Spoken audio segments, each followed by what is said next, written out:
Good afternoon and welcome to the next in our series of virtual classes brought to you by the Smithville Area Chamber of Commerce, as well as the Smithville Public Library.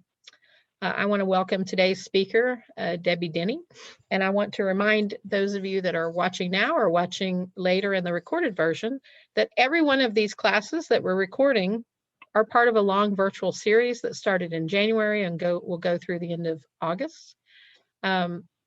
So all of these classes will be archived on the Smithville Area Chamber of Commerce website, smithvilletx.org, as well as on our Facebook page.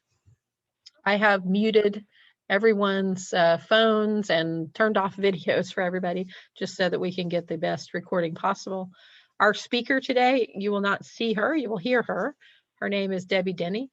She has some great slides for you, and we're going to go ahead and get started, and I will let her introduce herself.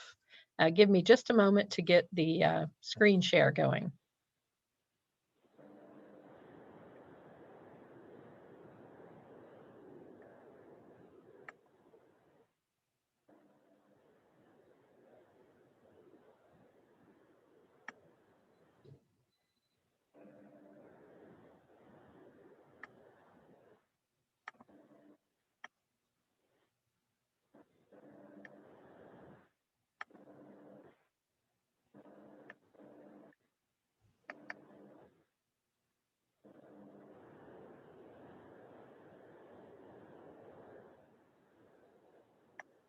Okay, so Debbie, if you're ready, anytime you're ready. I'm ready. And I will just move the slides forward as you do your presentation. Okay. Okay. Thank you so much, April, and everybody else. I'm sorry that I don't have any video today, but it just seems like I'm technically challenged. Well, not just today, but anyway, as April said, my name is Debbie Denny, and I have Debbie Denny Media Solutions. I've been in the advertising and marketing business for over 40 years, and 17 of those years I've been here in Bastrop. I kind of got into email marketing by accident. When I worked at the newspaper for 10 years, the Bastrop Advertiser, Smithville Times, I collected email addresses, from all my different clients, and just soon to be where I had the largest email list in town. And if anybody needed an email address or a phone number, or wanted to know what was going on in Bastrop County, they called me. And if I didn't know, I would find out. So that's kind of how it came to be, where once I started my advertising agency, I had all those email lists and put it together. I sent out notices to everybody, asking them permission if I could send them emails and letting them know all the things that were going to go on in the area. And some of the people unsubscribed, which of course they would. A lot of the Austin people did. So my email list is primarily 99% from Bastrop County. So anyway, email marketing is probably one of the most wonderful marketing tools we have. You can reach people all over the world in just a matter of minutes. And it helps you build, really close relationships to the people that are on the other side. I can't tell you how much I appreciate the people that are on my email list, and I try and let them know often, because they're so responsive, and they trust me, So, but you have to be careful on acquiring email addresses. You have to get their permission. But first, I wanted to go over a little reminder about what advertising and marketing is all about, and why we need it. And my favorite term is building top of the mind awareness, which means building impressions where a message stays in the brain, so when you need it, you respond. And you do that by with frequency, consistency, and with good creative messages. And your creative is so important. It needs to be memorable. It could have dramatic colors. It could be emotional. And anytime you can get into people's hearts and meet their needs, you've got them for a long time. So email is more personable. It's more engaged. It's extremely versatile. and it can reach vast audiences, and it's very affordable. So what we're going to learn today is what is email marketing, how you can get started, the laws behind email marketing, ways to collect email addresses, best email practices, and email strategy. And if you ask the question, will email marketing help my business? Yes, it will. So what is email marketing? It's just what it sounds like. It's marketing conducted via email, but there's a lot more to it.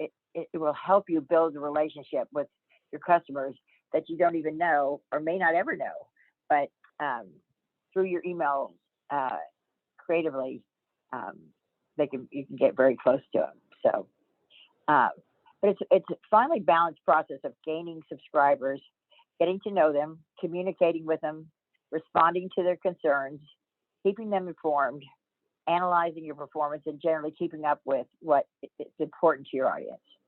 I get so excited anytime any of my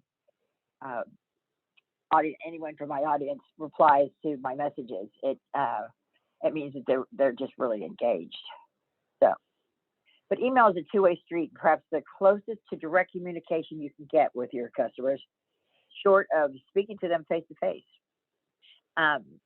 So they say, Forbes says, in the average consumer's inbox, that 53.5% of your emails are promotional, 18.2% are personal, and then 28.3% are transitional.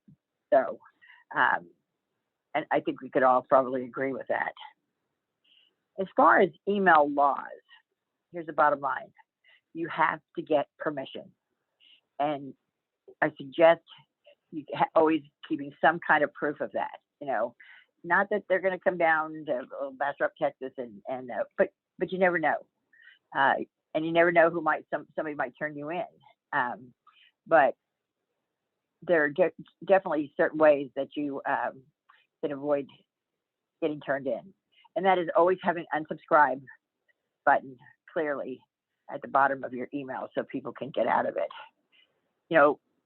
It always hurts my feelings when people unsubscribe because I take it so personally and want them to be involved and engaged. But for whatever reason, they decided to do that, and that's okay. So the email law stipulates that people need to get permission to email them in order for them to send them campaigns. And the definition of permission varies. There are two types. There's implied permission and express permission.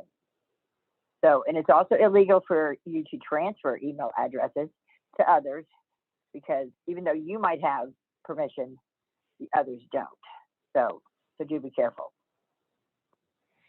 Okay, now we know the legality behind it and how do you get started.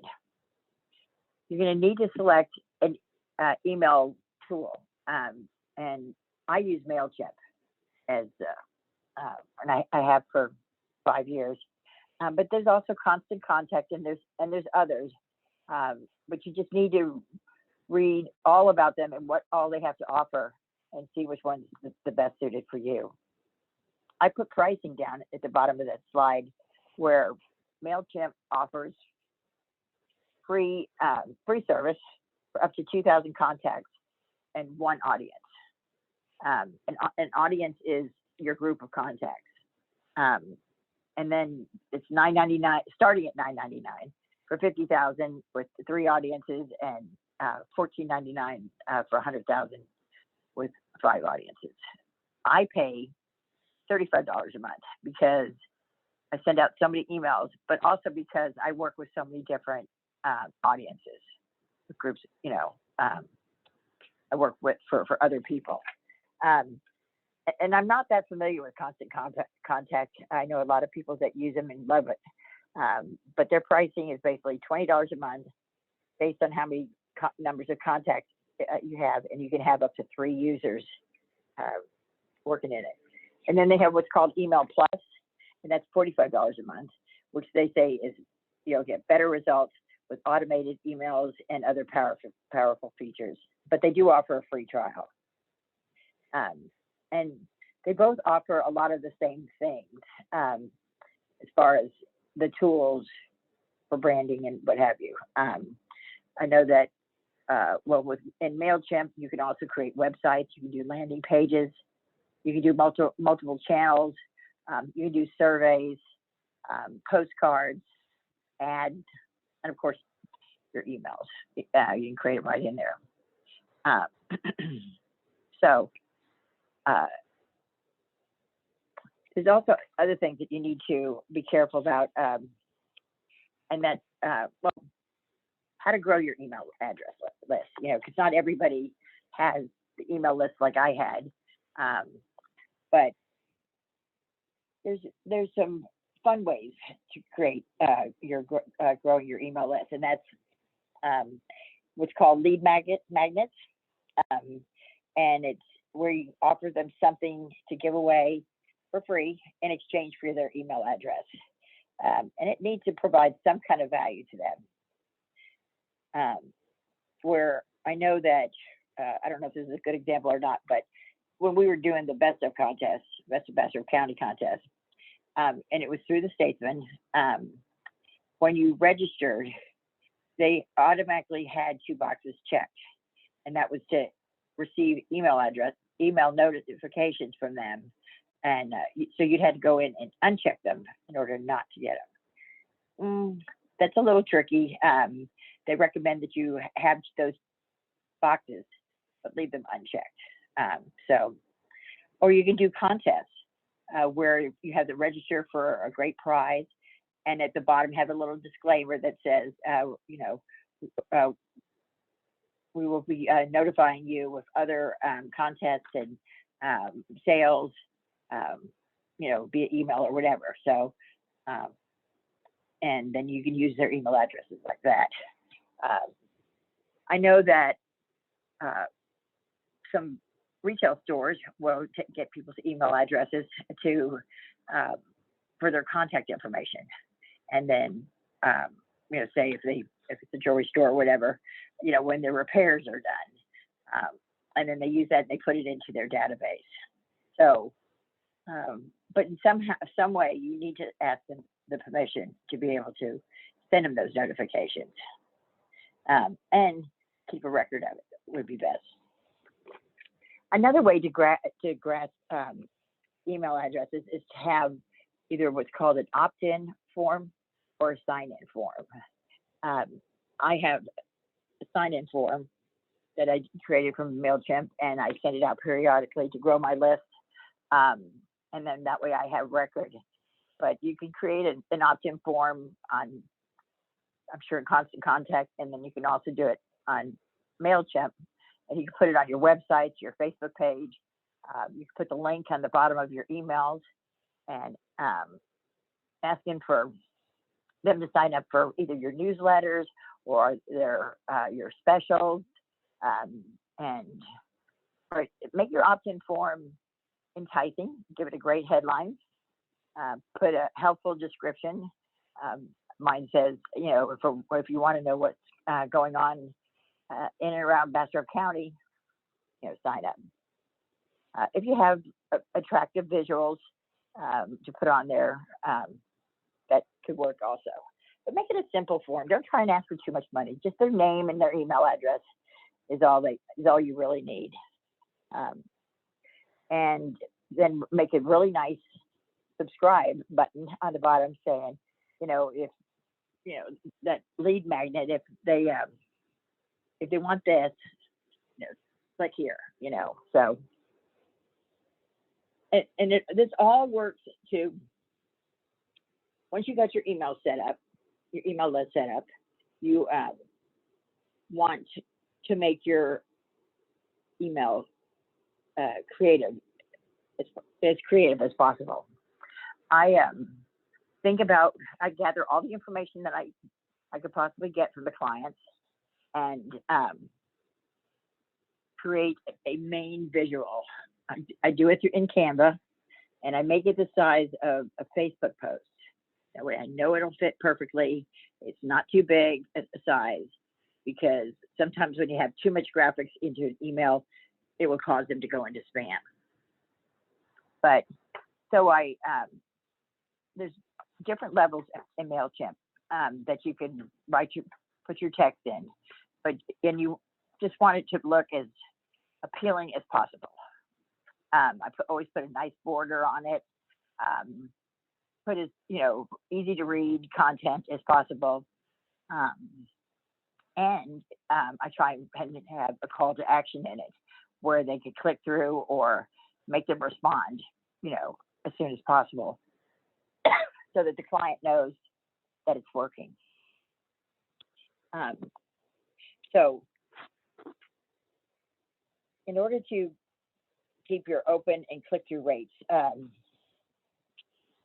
high, you want to try and avoid spam filters, which I thought these were really interesting. Keep them out of the spam folder. You want to make sure all recipients have actually opted in. Send your email from a good IP address.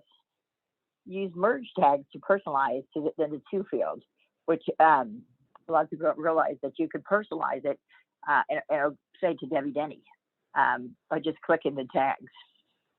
And then you want to avoid, I thought this was really interesting, avoid excessive use of salesy language like buy, clear, discount, and don't try and bait and switch by using deceptive subject lines. I hate that.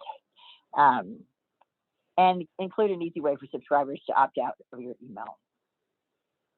You want to perfect your timing, and over a period, you will get to know your customers really well. Like I know that most of the open rates, the best open rates are on Thursday evenings and Sunday afternoons. And that's just my email list and when people respond the most. So timing is important. Make your subject line stand out and be appealing, kind of tease them, not deceptive, but tease them into wanting them to open up your email. And pretend like you're writing to just one person. And also pretend like you're writing to a friend. Make it a very pleasant, appealing subject line and the content also. Then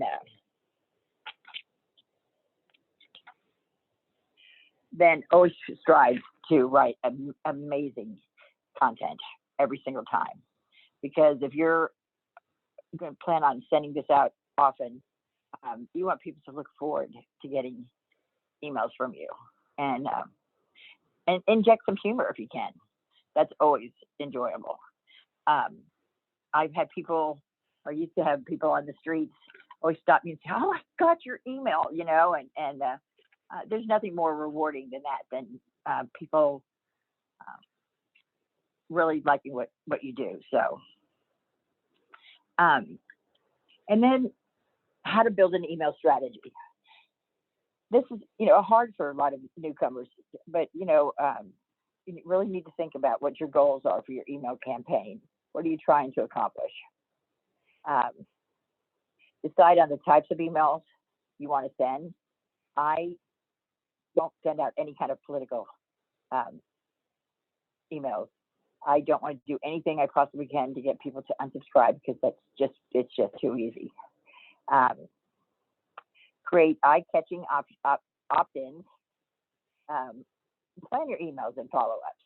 I mean, really think about them. Don't just send out a blast just to be sending out a blast. And craft the perfect subject line.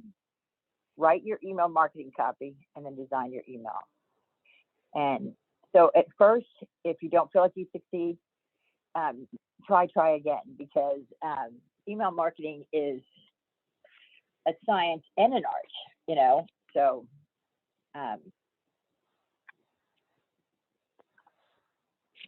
and anyway, April had said something about a different kind of email marketing, and that's drip email marketing campaigns. Well, I was not familiar with that, because apparently it's well known on Constant Contact, but an incredible tool, especially if you do a lot of newsletters and ongoing type of emails. So it's an automated email series set for marketing emails, which are sent out automatically based on a schedule. So these are all pre-planned. So when somebody signs up to receive your newsletters, they're added on a list, and the following week, and perhaps one more the next weekend. They're based on certain triggers. If someone signs up for a free trial on your website or makes a purchase, these can also be called behavioral emails.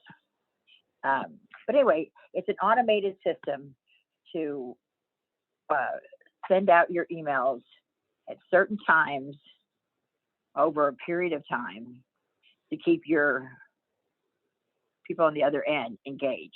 So you might want to check that out on Constant Contact, and they have a free trial for it. But I just also wanted to say some don'ts in the email marketing business, and that's never purchase an email list from a company that allows you to keep the email addresses as data file, because you don't know, well, you obviously don't have permission as the third party. Never collect email addresses from websites or other online directories.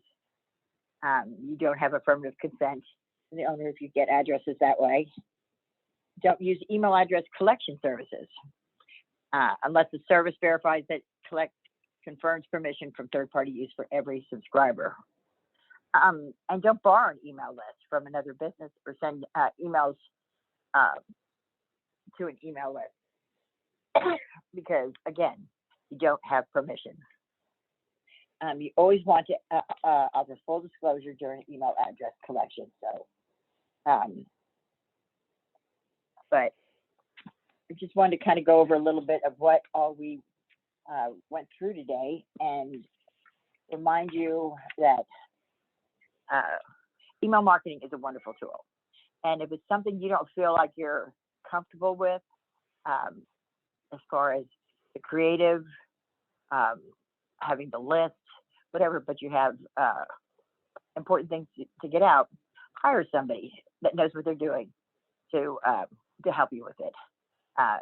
You certainly can call me at any time and ask me any questions. I do a lot of email marketing for various businesses, and I've got a great list, but I can at least help you maybe grow your list.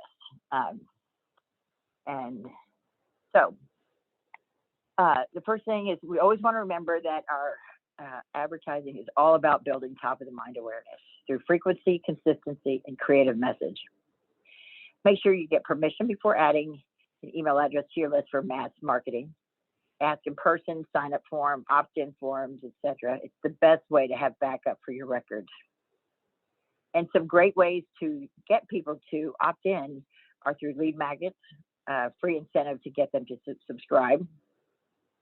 And it takes a lot of thought and preparation to start email marketing. Make sure you know who is on the other side and target your message to appeal to them and get them to respond. Pick whatever email tool you feel is best for you. Carefully go over what all they have to offer and make sure it's user-friendly. Create a sign-up form or opt-in form and put it on your website's Facebook page or create a landing page. And keep in mind, it's so easy for them to unsubscribe. So keep your emails appealing and friendly. Write as if you're writing to a friend, add humor, and call to actions are always good. And if you don't feel like you're capable of handling that email marketing, hire somebody who can, and I'll be glad to help you. So, does anybody have any questions?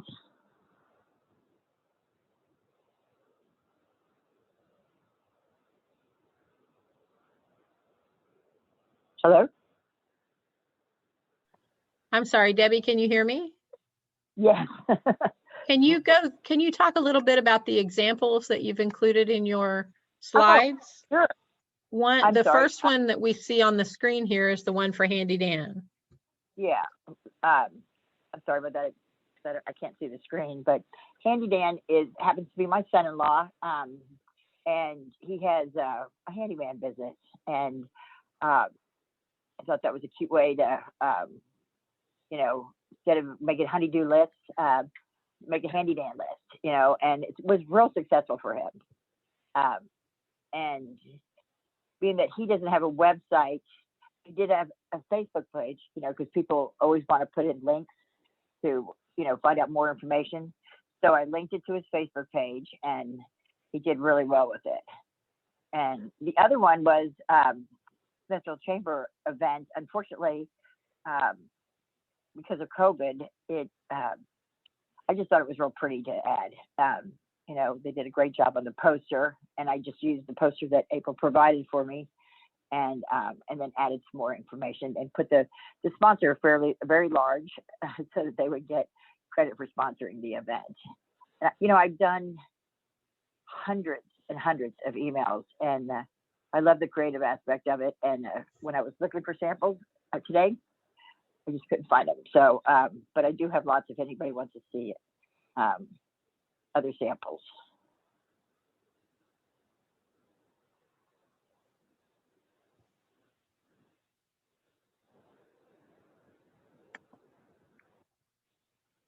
Okay, we are back. We just stopped sharing. And so this is an opportunity for those of you that are watching the class to ask our instructor any questions. The first one that I have here is, how often should a business consider sending emails to their client base? That's a really good question. You have to get to know your client base, but because you're sending it to one group, you don't need to do it more than once a week. The only time I do that is if there's a special event, or maybe a one-day sale. I might do 2 in a week, but no more than once a week is really necessary. But if it's a good email, you only have to do it. You can do it maybe once every couple of weeks.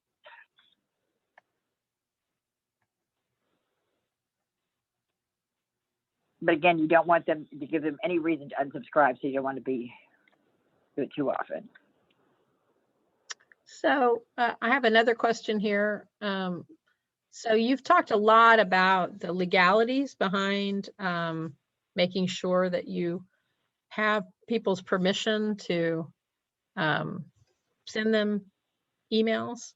What are the penalties if people don't follow those rules? There's, I wish I'd written that down. Well, I mean, there could be lawsuits and court cases, involved in it. They don't do a really good job of monitoring or whatever. But if people were to turn you in, I've noticed on my MailChimp, when I get my reports, there's it shows how many people opened, how many clicked through, how many unsubscribed, and then there's also one that's an abuse report. And I hear that if you have so many, well, then they will come in and they will stop you from using that email tool, and there could be some legal ramifications from it.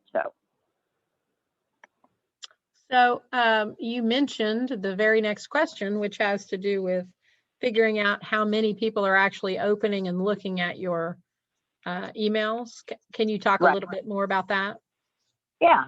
Well, again, mine is from my experience with MailChimp, but I'm sure Constant Contact does the same thing. But I ask for a daily report on the different campaigns, and it'll show me how many people opened, how many people clicked through, and it could be, and how many times, a lot of the same email addresses might click through, and then and also if they bounce, whether it's a soft bounce or a hard bounce, and that could be their email address changed, or they're just having a problem with the computer, and that would be a soft bounce. And then the abuse report. And then you can scroll down a little bit and find out which email addresses are opening and clicking through the most. So it gives you a pretty nice report, and it gives you percentages of your overall list of the opens, and they do it in percentage and actual. So as you are helping a client, for example, or you yourself have a business and you're looking to, let's say, get people to come to your website, what kind of tips would you give people when they're sending through these emails?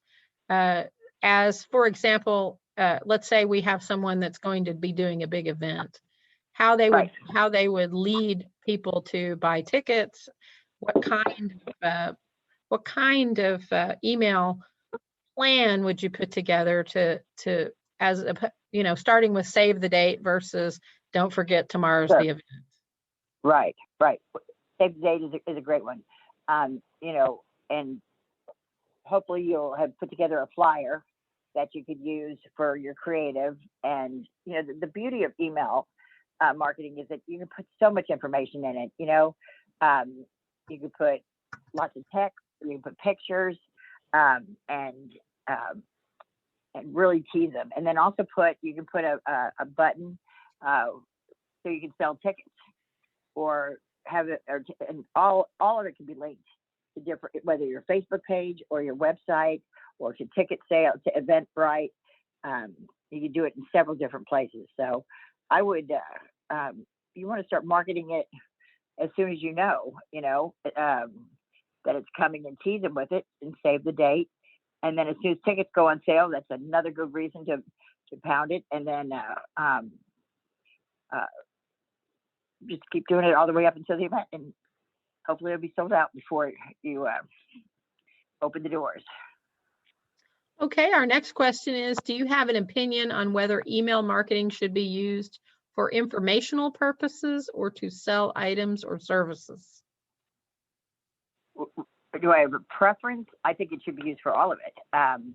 It can be, it's a great tool for retail and sales, and letting people know about your products.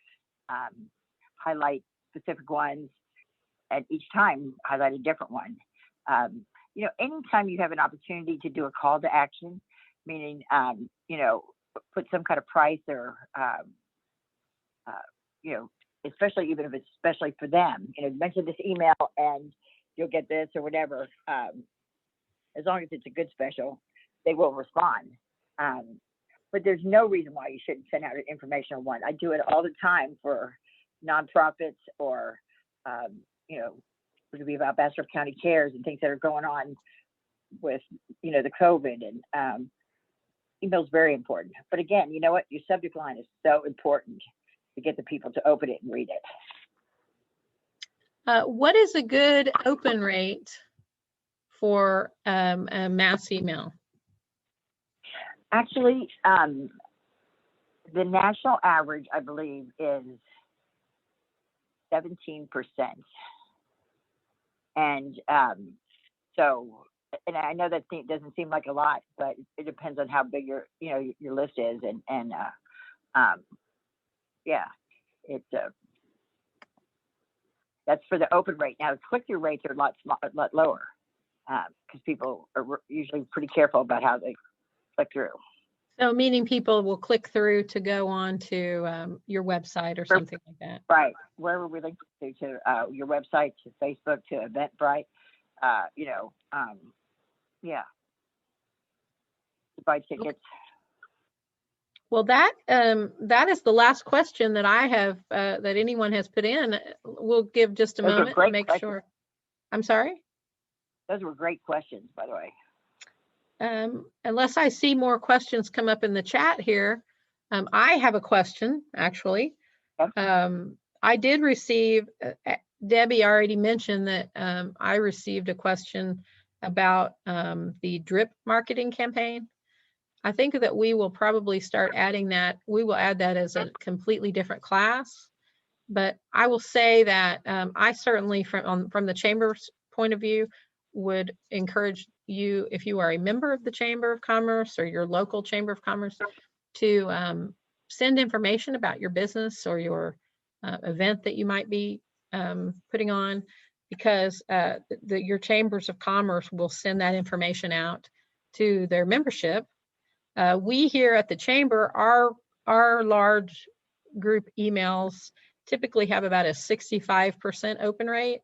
Now that sounds like a lot, but it's a very specialized group who are very interested in, you know, newsletters and that sort of thing. So I have not seen any other questions come up. So Debbie, is there anything else you would like to add before we end the class? No, I just want to thank you so much for this opportunity, and thanks to the library and for this opportunity to go over it. So I appreciate it. Thanks for listening. Absolutely. Thank you, Debbie. And for those of you that have watched today or are watching this recording, Debbie Denny Media Solutions was our instructor today. You will see all of her information on the video slide, and I'm sure that she would be very happy to answer any questions that you have. I want to again thank the Smithville Public Library for partnering with us, the Smithville Area Chamber of Commerce, along with our funding partners, the Institute of Library and Archives Commission, and the Institute of Museum and Library Services. And again, I appreciate everyone being here today, and that concludes our class. Thanks, everybody.